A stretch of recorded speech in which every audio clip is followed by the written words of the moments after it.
السلام عليكم ورحمة الله تعالى وبركاته. الحمد لأهله والصلاة لأهلها. أما بعد، فأعوذ بالله من الشيطان الرجيم. بسم الله الرحمن الرحيم. والذين يكنزون الذهب والفضة ولا ينفقونها في سبيل الله فبشرهم بعذاب أليم. صدق الله مولانا العظيم وصدق رسوله النبي الكريم ونحن على ذلك لمن الشاهدين والشاكرين والحمد لله رب العالمين. প্রিয় উপস্থিতি, আমরা আলোচনার শুরুতেই সেই মহান আল্লাহ তাআলার দরবারে কৃতজ্ঞতা জ্ঞাপন করব, যে মহান আল্লাহ আমাদেরকে রমাদানুল কারীমের তৃতীয় জুমায় মসজিদে এসে উপবিষ্ট হওয়ার এবং নামাজের অপেক্ষায় থাকার তৌফিক দান করেছেন। এই জন্য সকলে আন্তরিকভাবে আল্লাহ তাআলার প্রতি কৃতজ্ঞতা জ্ঞাপনার্থে আনন্দ চিত্তে সওয়াবের প্রত্যাশায় পড়ি আলহামদুলিল্লাহ। আলহামদুলিল্লাহ। প্রিয় সুধী, আজ আমি আলোচ্য বিষয় হিসেবে চয়ন করে নিয়েছি যাকাত এবং যাকাতুল ফিতর তথা সাদাকাতুল ফিতর এর গুরুত্ব এবং তাৎপর্য, এবং যাকাত এবং সাদাকাতুল ফিতর এটা কারা প্রদান করবে এবং কারা গ্রহণ করবে। তা আমরা সর্বপ্রথম আলোচনা করব যাকাত সম্পর্কে। প্রিয় সুধী, যাকাত এটি স্রষ্টা কর্তৃক বান্দার উপর একটি ফরজ বিধান। নামাজ, রোজা, হজ এর মতো একটি ফরজ বিধান হচ্ছে এবং ইসলামের মূল ভিত্তি সমূহের একটি ভিত্তি হচ্ছে যাকাত। এটি ওয়াজিব বা সুন্নাত নয়, বরং এটি বান্দার উপর ফরজ। পবিত্র কোরআন কারীমে আল্লাহ তাআলা বলেছেন, আকিমুস সালাতা ওয়া আতুজ যাকাত, তোমরা সালাত কায়েম করো এবং যাকাত প্রদান করো। যাকাত প্রদান করা এটি আল্লাহ তাআলার একটি গুরুত্বপূর্ণ বিধান। আর এই যাকাত মূলত আল্লাহ তাআলা বান্দার উপর ফরজ করেছেন দরিদ্র উন্মোচনের জন্য, দারিদ্র বিমোচনের জন্য মূলত আল্লাহ তাআলা যাকাতকে ফরজ করেছে। অর্থাৎ আল্লাহ তাআলা চান, আল্লাহ এটি চান না যে একজন পাঁচতলায় থাকবে আর একজন গাছতলায় থাকবে। ইসলাম চায় প্রত্যেকেই যেন সুখ সমৃদ্ধভাবে জীবন যাপন করতে পারে। এই জন্য যাকাতের বিধান দিয়েছে। অর্থাৎ যারা বিত্তবান, যারা সম্পদশালী, যারা অর্থবান, তারা যদি প্রকৃতভাবে যথাযথভাবে সুনির্দিষ্ট পরিমাণে যাকাত প্রদান করে, তাহলে আর দেশে কোনো অসচ্ছল, দরিদ্র, অসহায়, দুস্থ মানুষ থাকবে না। এই জন্যই মূলত আল্লাহ তাআলা যাকাতকে ফরজ করেছেন। আর যাকাতকে ফরজ করেছেন মূলত আল্লাহ তাআলা ধনীদের উপরে, গরিবদের উপরে যাকাতকে ফরজ করেন নাই। ফরজ করেছেন কাদের উপরে? ধনীদের উপরে। এখন ধনী কারা? ইসলামের পরিভাষায় ধনী বলা হয় যার কাছে নিসাব পরিমাণ সম্পদ আছে। যে নিসাব পরিমাণ সম্পদের মালিক, ইসলাম তাকে ধনী বলেছে। নিসাব কতটুকু, নিসাবের পরিমাণটা আবার কেমন? তো নিসাবের হিসাব দুই দিক দিয়ে হতে পারে। প্রথমত গোল্ড তথা স্বর্ণের দিক দিয়ে, দ্বিতীয়ত সিলভার তথা রৌপ্যের দিক দিয়ে। তো যদি আমরা স্বর্ণের দিক দিয়ে হিসাব করি তাহলে 7.5 তোলা, রৌপ্যের দিকে যদি হিসাব করি তাহলে 52.5 তোলা। অনেকে বলে আমরা তোলা বুঝি না, আমাদের কি গ্রাম বোঝা। তাহলে আমরা বলবো স্বর্ণ হচ্ছে 85 গ্রাম, রৌপ্য হচ্ছে 595 গ্রাম। তো এই পরিমাণ স্বর্ণ অথবা রৌপ্য অথবা এর মূল্য যদি কোন ব্যক্তির কাছে বিদ্যমান থাকে এবং এটা হয় মৌলিক প্রয়োজন এবং নিত্য প্রয়োজনীয় জিনিসপত্র ছাড়া অতিরিক্ত টাকা, এবং এই টাকাটি যদি কারো কাছে 1 বছর অতিবাহিত হয়ে যায় তাহলে তার এই উদ্ধৃত টাকার উপর পূর্ণ 1 বছর পরে যাকাত ফরজ হয়।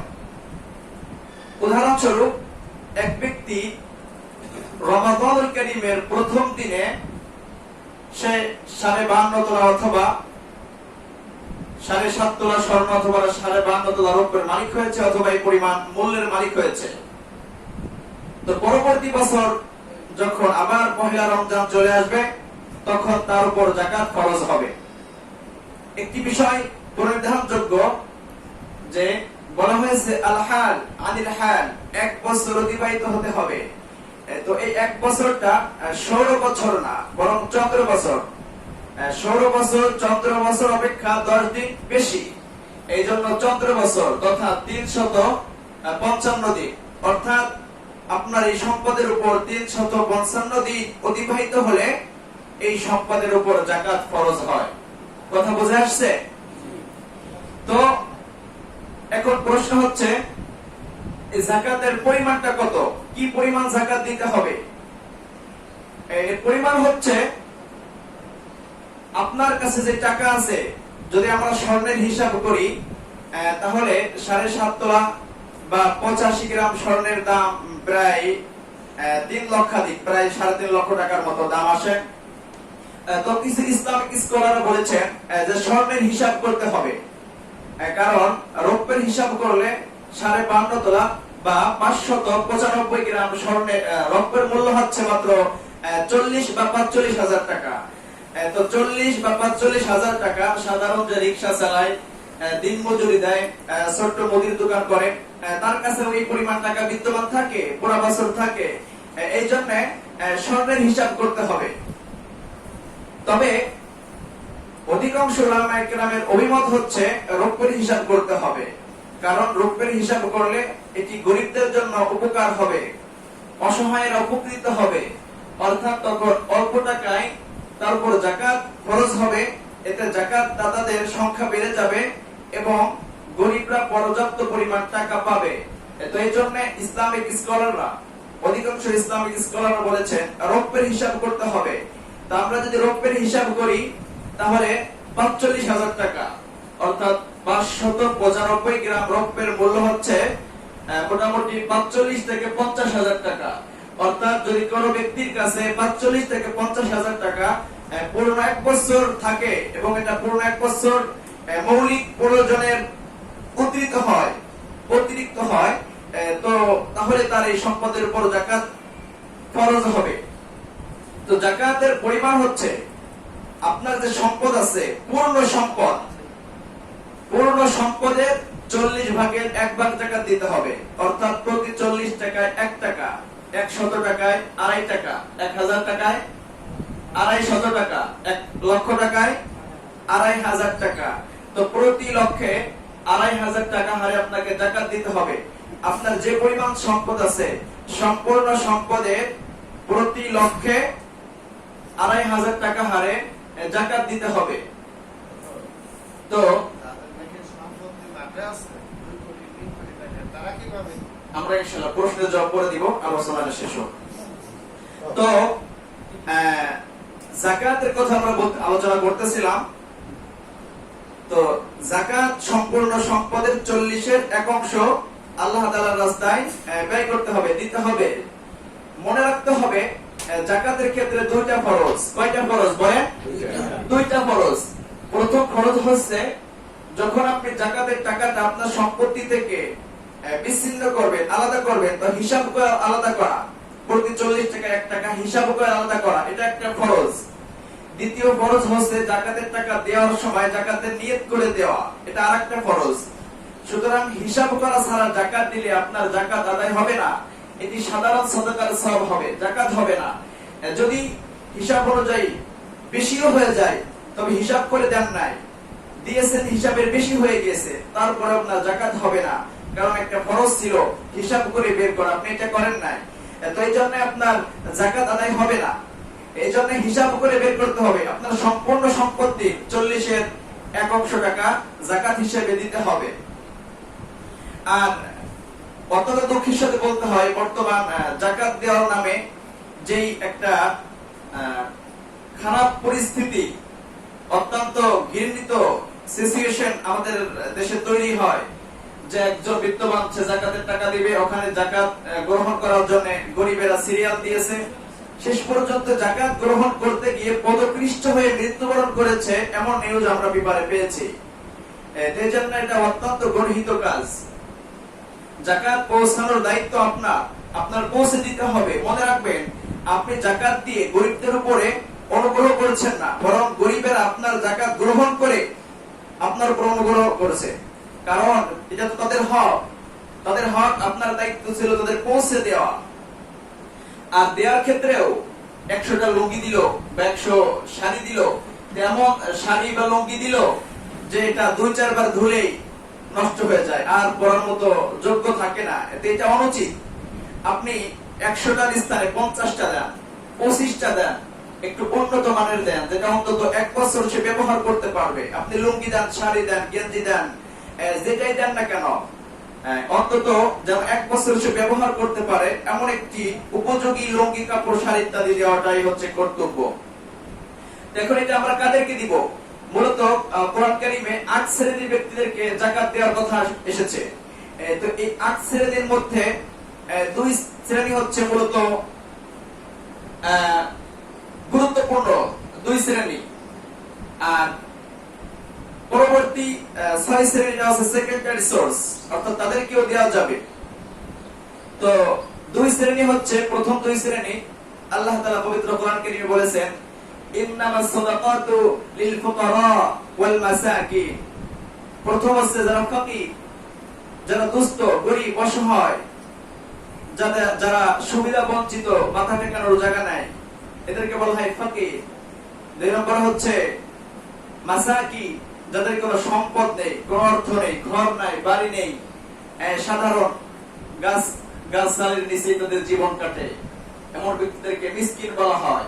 তা মূলত এই 2 শ্রেণীর লোকদেরকে ইসলাম বিশেষভাবে জাকাত প্রদানের জন্য নির্দেশ দিয়েছে। পরবর্তী 6 শ্রেণীর লোকদেরকেও জায়েজ। তারা হচ্ছে ইন্নামাস সাদাকাতু লিল ফুকারা ওয়াল মাসাকিন ওয়াল আমিলিন আলাইহা। তৃতীয় শ্রেণী হচ্ছে যারা জাকাত ফাউন্ডেশনে জব করবে, অর্থাৎ জাকাত যারা উঠাবে, অর্থাৎ সরকার যদি কাউকে জাকাত ফাউন্ডেশনে চাকরি দেয়, তাদের দায়িত্ব শুধু জাকাত উঠাবে। তো ওই সমস্ত কর্মচারীদেরকে জাকাতের টাকা দিয়ে স্যালারি দেওয়াটা জায়েজ। ওয়াল মুআল্লাফাতি কুলুবুহুম। এরপর হচ্ছে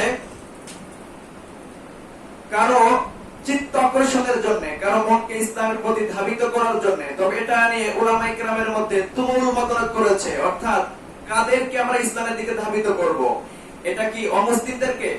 তো কোন কোন ইসলামিক স্কলার বলেছে হ্যাঁ, এটা অমুসলিমদেরকে, অর্থাৎ আপনার পাশে যারা আছে, আপনার পাশে হিন্দু হোক, যে কোনো ধর্মের হোক, তো সে ইসলাম গ্রহণ করতে ইচ্ছুক, বাকি গ্রহণ করছে না, যে সে ইসলাম গ্রহণ করলে সে অভাবে পতিত হবে কিনা, এই দারিদ্রের ভয়ে সে ইসলাম গ্রহণ করছে না। ধর্মের ব্যক্তিদেরকে আপনি ইসলামের সৌন্দর্য তুলে ধরতে, ইসলামের দিকে আরো আকর্ষিত করতে, ইসলামের প্রতি তাকে ধাবিত করতে আপনি তাকে জাকাত দিতে পারেন।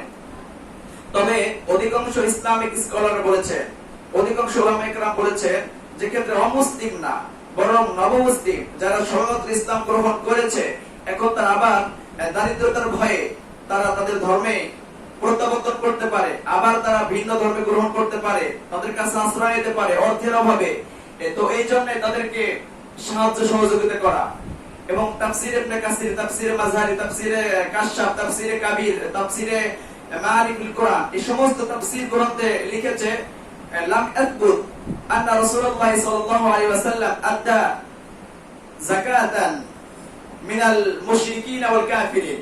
অর্থাৎ বিশ্বনবী কখনো অমুসলিমদেরকে যাকাত প্রদান করেছেন বলে কোনো প্রমাণ নেই। তো এই জন্য ওয়াল মুআল্লাফাতি কুলুবুহুম এর অর্থ হচ্ছে যারা ইসলাম গ্রহণ করেছে তাদেরকে ইসলামের প্রতি অবিচল রাখতে, অটল রাখতে যাকাত প্রদান করতে হবে। পঞ্চম হচ্ছে ওয়াল গারিমি, অর্থাৎ ঋণ, যারা ঋণগ্রস্ত, এমন ব্যক্তিদেরকে তাদের ঋণ পরিশোধ করার জন্য আপনি যাকাতের টাকা তাকে দিতে পারেন। অফির রিকাব, এরপরে গোলাম আজাদ করার জন্য, একজন গোলাম, তাকে সে কিছু পরিমাণ টাকা হলে স্বাধীন হতে পারবে, তাকে আপনি টাকা দিতে পারেন। অফি সাবিলিল্লাহি ওয়াবনিস সাবিল, যারা পথিক অর্থাৎ মুসাফির, তো মুসাফিররা যদিও বাড়িতে অনেক সম্পদের মালিক, কিন্তু এখানে তার কোনো সম্পদ নেই, বাড়ি হচ্ছে ঢাকা, এখন সে আছে পঞ্চগড় বন্য কোন জেলায়, এখানে তার কোনো সম্পদ নেই, তো এই ব্যক্তিকে আপনি যাকাত দিতে পারেন। অষ্টম হচ্ছে যারা মুজাহিদ, যারা দ্বীন কায়েমের চেষ্টা চালিয়ে যাচ্ছে, যারা ইসলামী আন্দোলন প্রতিষ্ঠার জন্য অভিপ্রায় করে যাচ্ছে, সর্বদা প্রচেষ্টা চালিয়ে যাচ্ছে, তাদেরকে আপনি যাকাত দিতে পারেন। তো মূলত এই 8 শ্রেণীর লোকদেরকে যাকাত দেওয়ার জন্য ইসলাম আমাদেরকে নির্দেশ দিয়েছে।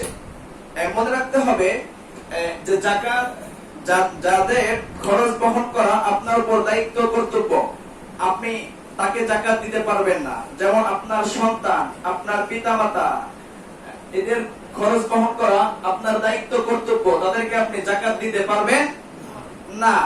আপনার স্ত্রীর ভরণ পোষণ দেওয়া আপনার উপর দায়িত্ব কর্তব্য, স্ত্রীকে যাকাত দিতে পারবেন না। তবে স্ত্রী যদি সম্পদের মালিক হয় আর স্বামী যদি দরিদ্র হয়, তাহলে স্ত্রী স্বামীকে যাকাতের টাকা দিতে পারবে, কারণ স্বামীর খরচ বহন করা স্ত্রীর উপর দায়িত্ব না। এই জন্য এটা অনেকে জানি না আমরা, এই জন্য স্ত্রী যদি বিত্তবান হয়, সম্পদশালী হয়, আর স্বামী যদি দরিদ্র হয়, তাহলে ইচ্ছা করলে স্ত্রী তার যাকাতের সম্পদ স্বামীকে দিতে পারবে। তো এই 8 শ্রেণীর লোকদেরকে ইসলাম যাকাত দেওয়ার জন্য নির্দেশ করেছে। মনে রাখতে হবে যাকাত একটি ফরজ বিধান। আল্লাহ তাআলা পবিত্র কোরআন কারীমে বলেছেন, ওয়াল্লাযীনা ইয়াকনিজুনা আয-যাহাবা ওয়াল ফিদ্দাতা ওয়া লা ইউনফিকুনাহা ফী সাবিলিল্লাহ। যেই সমস্ত লোকেরা স্বর্ণ আর রৌপ্য জমা করে আল্লাহর রাস্তায় খরচ করে না, ব্যয় করে না, ও বিশ্ব নবী আপনি ওই সমস্ত লোকদেরকে জাহান্নামের সুসংবাদ দেন। চিৎকার করে নাউজুবিল্লাহ। যারা আল্লাহর রাস্তায় ব্যয় করে না, যাদের উপর যাকাত ফরজ হয়েছে কিন্তু যাকাত দেয় না, বিশ্ব নবী বলেছেন বিচার দিবসে তাদের এই সম্পদগুলি বিশাল ধ্বংসাত্মক সাপে রূপান্তরিত হবে, আর এই সম্পদগুলি তাদের পা থেকে পেঁচিয়ে পেঁচিয়ে ঘাড় পর্যন্ত পেঁচাবে। এরপরে তাকে সবর করতে থাকবে আর বলতে থাকবে, আমি তোমার ওই সমস্ত সম্পদ, যেই সমস্ত সম্পদ তুমি জমা করে রেখেছো কিন্তু তুমি যাকাত প্রদান করো নাই, সাদাকাতুল ফিতর আদায় করো নাই, আমি তোমার সেই সঞ্চিত সম্পদ আজ সাপে রূপান্তরিত হয়েছি। তো এই জন্য যাদের উপর যাকাত আবশ্যক তাদেরকে অবশ্যই যাকাত দিতেই হবে। বিশ্ব নবী বলেছেন যেই ব্যক্তি যাকাত প্রদান করবে, বিশ্ব নবী যে বলেছেন সম্পদ সঞ্চিত করা, জমা করা অত্যন্ত গর্হিত কাজ, অপরাধজনক কাজ। যেই সম্পদ থেকে যাকাত দেওয়া হয়ে যাবে, ওই সম্পদ যদি সঞ্চিত থাকে, ওই সম্পদ যদি জমা থাকে, তাহলে বিশ্ব নবীর ওই লানত থেকে মুক্ত হয়ে যাবে। অর্থাৎ যে সম্পদের যাকাত দেওয়া হয়, ওই সম্পদ জমা করে রাখা পাপের কাজ না, তবে যাকাত দিতে হবে। তো দ্বিতীয় হচ্ছে সাদাকাতুল ফিতর। সাদাকাতুল ফিতর হচ্ছে, এটিও অধিকাংশ উলামায়ে কেরাম ফরজ বলেছে, তবে আমাদের মাযহাবে এটাকে ওয়াজিব বলে সাব্যস্ত করেছে। তো সাদাকাতুল ফিতর এটা হচ্ছে মূলত সাদাকাতুল ফিতর বান্দার উপর আরোপ করার, বিধান আরোপ করার দুইটা উদ্দেশ্য। প্রথম উদ্দেশ্য হচ্ছে যেটা রোজাদারেরা রোজা থেকে কিছু ভুল ত্রুটি, ইচ্ছায় অনিচ্ছায় কিছু গীবত, মিথ্যা অনেক কিছু আমাদের হয়ে গেছে, তো এই জন্য তাহরাতুল লিসাইম অর্থাৎ রোজাদারের ভুল ত্রুটির ক্ষতিপূরণ স্বরূপ, ভুলের কাফারা স্বরূপ সাদাকাতুল ফিতর আদায় করতে হয়।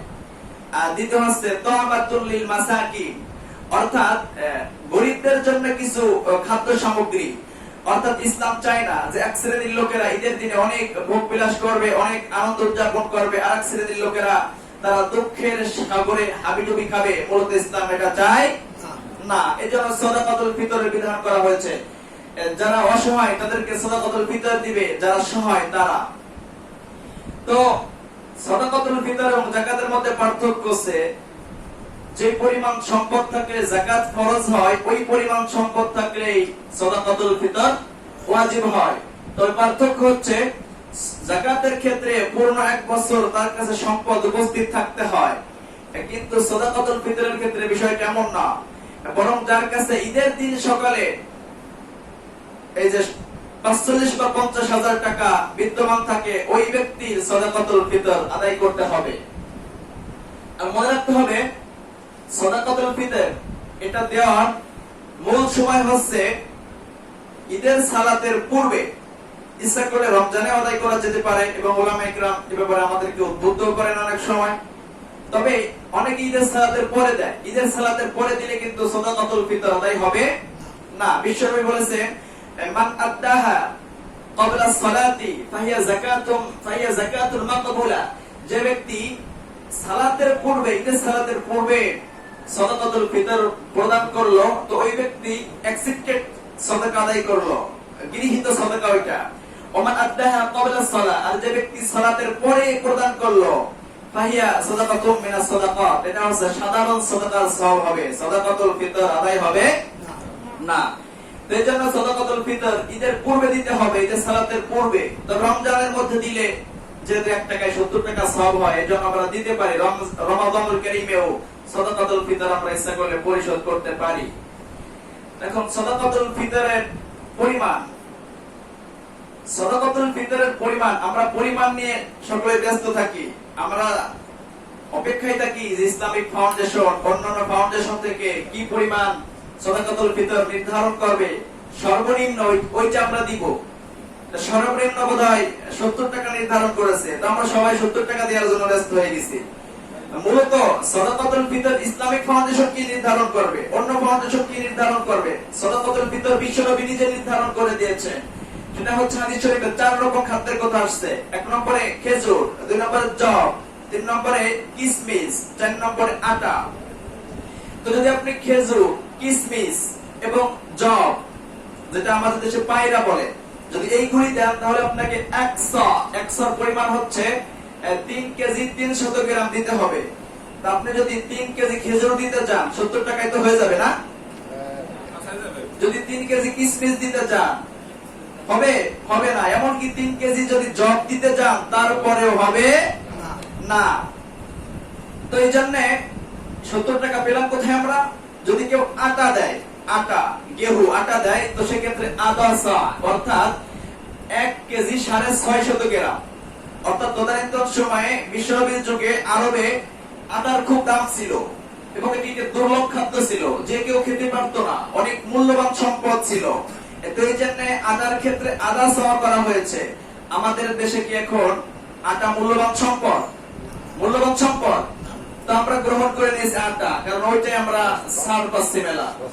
এটা উচিত না। অধিকাংশ সাহাবা একরাম খেজুর দিতে পছন্দ করতেন। খেজুর দিলে 3 কেজি 300 গ্রাম দিতে হবে। অর্থাৎ আপনি যে মানের খেজুর খেতে পছন্দ করেন, রমাদানুল কারীমে আপনি যে খেজুর ক্রয় করেছেন ওই খেজুর 3 কেজি 300 গ্রামের কি পরিমাণ মূল্য আসে, এই পরিমাণ মূল্য আপনাকে সাদাকাতুল ফিতর আদায় করতে হবে। এজন্য আমি কোন সময় সাদাকাতুল ফিতরের পরিমাণটা বলতে চাই না, কারণ নিজের পাপ নিয়ে নিজে অস্তি, এ পাপ নিয়ে জাহান্নামে যেতে হবে। আবার আপনাদেরকে আমি পরিমাণ নির্ধারণ করে দিব, আপনার ওই পরিমাণ ওই হারে সাদাকা দিবেন, ফিতর দিবেন, কিন্তু আদায় হবে না, আমি পাপী হব। এজন্য আমি পাপ ঘাড়ে নিতে চাই না। মনে রাখবেন বিশ্বনবী শিখিয়েছেন খেজুর দিলে 3 কেজি 300 গ্রাম দিতে হবে। এর পরিমাণটা কি হয়? এজন্য আল্লাহ যদি আমাকে কিয়ামত বিচার দিবসে বলে যে একজন ইচ্ছা করলে 300-400 টাকা করে সাদাকাতুল ফিতর আদায় করতে পারতো এবং এমন লোক সমাজে অভাব নেই, তুমি কেন 70 টাকা নির্ধারণ করে দিয়েছিলে? তো এই জন্য মনে রাখতে হবে, আপনি যদি সম্পদশালী হন, আপনি যদি অধিক হারে সাদাকাতুল ফিতর আদায় করতে পারেন তাহলে 70 টাকা দিবেন না। আপনি যে মানের খেজুর খেতে পছন্দ করেন ওই মানের খেজুর 3 কেজি 300 গ্রাম যে পরিমাণ মূল্য হয় ওই পরিমাণ মূল্য আপনি সাদাকাতুল ফিতর হিসেবে দেওয়ার চেষ্টা করবেন। এজন্য সর্বোচ্চ সাদাকাতুল ফিতরের পরিমাণ মনে হয় 2310 টাকা, এমন একটা মনে হয় নির্ধারণ করেছে, দেখলাম ওই দিনে টিভিতে। এই জন্য আমরা যারা যে পরিমাণ পারি, তবে অন্তত 70 টাকা। এ ব্যাপারে কয়েকটা হাদিস আসছে যেটাকে সহিহ বলা হয়েছে, তবে ওই ব্যাপারে জোরালো হাদিস 3 কেজি 300 গ্রাম দেওয়ার ব্যাপারে। আর এটা সাদাকাতুল ফিতর, যাকাত যে 8 শ্রেণীর লোকদেরকে দেওয়া যায়, সাদাকাতুল ফিতরও ওই 8 শ্রেণীর লোকদেরকেই দেওয়া যায়। সেই জন্য আমরা তাদেরকে সাদাকাতুল ফিতর দিব। আর আমরা যারা বিত্তবান, যাদের উপর যাকাত ফরজ, তারা অবশ্যই যাকাত দিব। যাদের উপর সাদাকাতুল ফিতর ওয়াজিব, তারা অবশ্যই সাদাকাতুল ফিতর আদায় করব। কারণ বিচার দিবসে যেন আমাদের এই সম্পদ সমূহ জাহান্নামে যাওয়ার কারণ না হয়ে যায়, জাহান্নামে যাওয়ার কারণ না হয়ে যায়, আমার জন্য যেন এটা ভয়াবহ পরিস্থিতি ধারণ না করে, এদিকে আমরা সদা সর্বদা লক্ষ্য রাখবো। এই জন্য আজকে আমার আলোচ্য বিষয় ছিল যাকাত এবং সাদাকাতুল ফিতর এর গুরুত্ব এবং তাৎপর্য। মনে রাখবেন, আবু বকর রাদিয়াল্লাহু তাআলা আনহুর সময় এক শ্রেণীর লোকেরা যাকাত দিতে অস্বীকার করলে আবু বকর রাদিয়াল্লাহু তাআলা আনহু তাদের সাথে জিহাদের ঘোষণা করেছিলেন। বিধানটা কত জটিল হলে, কত গুরুত্বপূর্ণ হলে আবু বকর রাদিয়াল্লাহু তাআলা আনহুর মতো এত নরম স্বভাবের অধিকারী একজন ব্যক্তি জিহাদের ঘোষণা করতে পারে। এই জন্য যাকাত একটি ফরজ বিধান। আমাদের যাদের উপর যাকাত ফরজ হয়েছে তারা অবশ্যই যাকাত দেওয়ার চেষ্টা করব। আল্লাহ তাআলা আমাদেরকে তৌফিক দান করেন। ওয়া আখিরু দাওয়ানা আলহামদুলিল্লাহি রাব্বিল আলামিন। আসসালামু আলাইকুম ওয়া রাহমাতুল্লাহ।